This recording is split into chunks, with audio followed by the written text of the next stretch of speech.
high ticket closers have this backwards. And I'm talking to so many at the moment because we're hiring for our company. And so many of them are focused on objection handling, right? That is their biggest focus on how they think they need to be better as a closer. And the truth of the matter is, the better closer you are, the fewer objections you're going to get. It's kind of a catch-22. The worse your skill, the more objections you're going to get.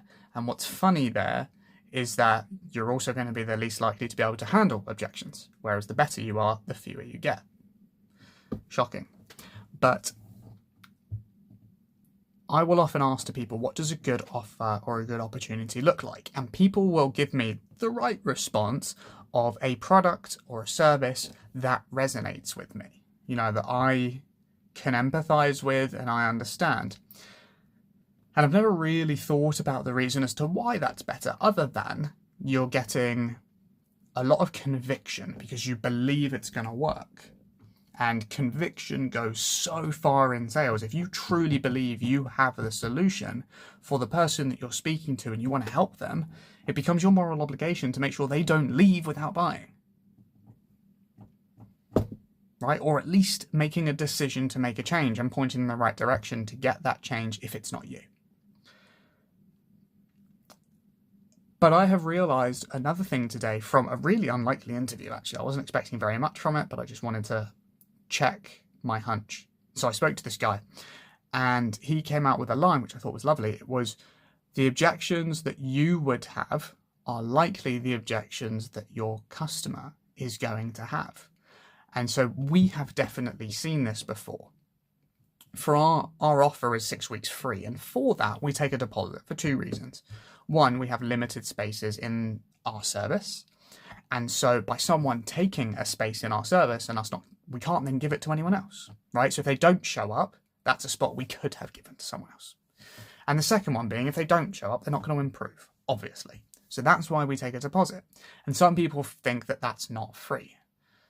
Even though, anyway, to me, it is free because if you do not pay for the service, as we either refund them or they use it as credit, that's free. But some people get stuck up on that and say, well, I had to hand over money to start, so therefore that's not free.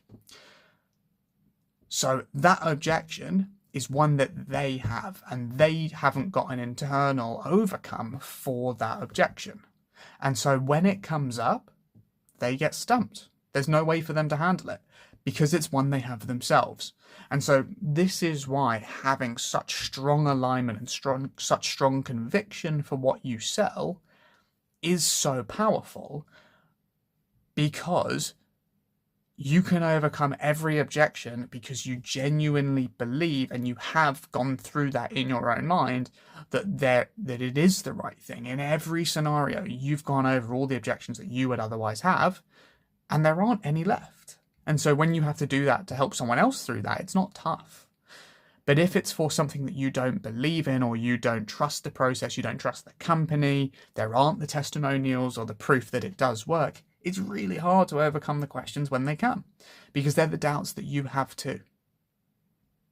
So that's probably the single biggest reason you should have an offer you actually believe in, you actually empathize with, so that you know how to handle the objections, because you had them too, and you asked questions and they were solved, and you were like, amazing, I totally believe in this. So hopefully that really helps. So if you're a high ticket sales guy and there's any part of your product you don't agree with, or any part of the process or company or anything like that, if that objection comes up, I'd really be interested to know if that's the hardest one for you to overcome. Let me know. Have a great day. All the best. Peace.